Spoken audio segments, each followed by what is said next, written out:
छत्तीसगढ़ प्रदेश का दूसरा बड़ा शहर बिलासपुर पिछले 23 सालों में रायपुर से विकास के मामले में कहीं पीछे छूट चुका है। जहां राजधानी रायपुर का चौतरफा विकास देखने को मिला, तो वहीं बिलासपुर विकास की आशा में गड्ढे, नाली, सीवरेज उन्हीं से जूझता रहा।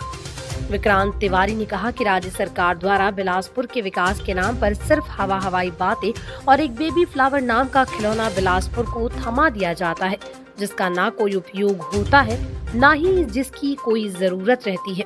70 करोड़ की लागत से बिलासपुर की पहचान माने जाने वाले लिंक रोड के ऊपर लगभग 2 किलोमीटर का 7 मीटर चौड़ा फ्लाईओवर को मंजूरी दी है, जिसके विरोध में आजाद मंच सड़कों पर उतरने की तैयारी में है। ऐसी योजनाओं के लिए बिलासपुर विधायक शैलेश पांडे को जिम्मेदार बताते हुए कहा कि कई सालों से बिलासपुर कमजोर विधायक और बिना विजन वाले नेतृत्वकर्ताओं के कारण विकास की पटरी से कहीं दूर चला गया।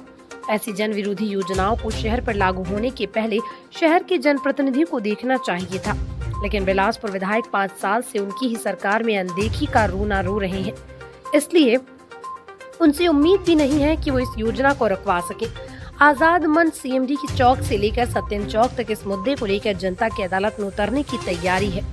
आजाद मंच प्रमुख विक्रांत तिवारी ने घोषणा की है कि जल्द ही आजाद मंच नुक्कड़ सभा के माध्यम से इस बेबी फ्लाईओवर से प्रभावित होने वाले जनता के बीच जाकर इस विषय पर उनका भी मत जानेंगे और इस योजना को रोकने का हर संभव प्रयास, हर लड़ाई लड़ने के लिए वचनबद्ध होंगे। आज आजाद मंच बिलासपुर के एक और घाव को जो कुरेदने की बात हुई है उसके विरोध में यहाँ उपस्थित हुआ है। लिंक रोड से लेकर अंबेडकर चौक तक कल हमने पढ़ा कि सरकार एक 70 करोड़ का फ्लाईओवर बिलासपुर को दे रही है। जब भी विकास की बात होती है तो एक झुंझुना हवाई झुंझुना फ्लाईओवर के नाम पर बिलासपुर पकड़ा दिया जाता है।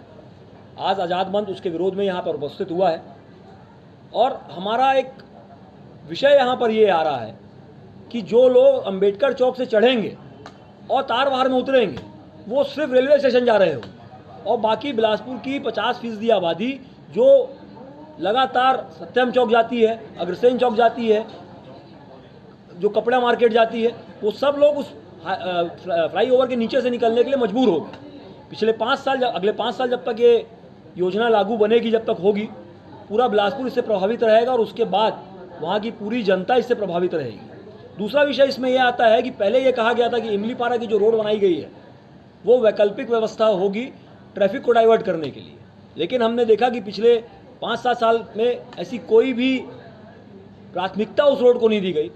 दूसरे बार ये कहा गया कि तालापारा की रोड भारती नगर तक बनाई जाएगी, उस तरफ का ट्रैफिक डाइवर्ट करने के लिए, उस रोड को भी प्राथमिकता से नहीं उठाया गया। फिर 70 करोड़ रुपए इस फ्लाईओवर की योजना पर लगाकर लाना ये बताता है कि सिर्फ करप्शन, भ्रष्टाचार और कमीशनखोरी के कारण सरकार बिलासपुर को फिर एक घाव देने जा रही है। बिलासपुर से अमित पाटले की रिपोर्ट।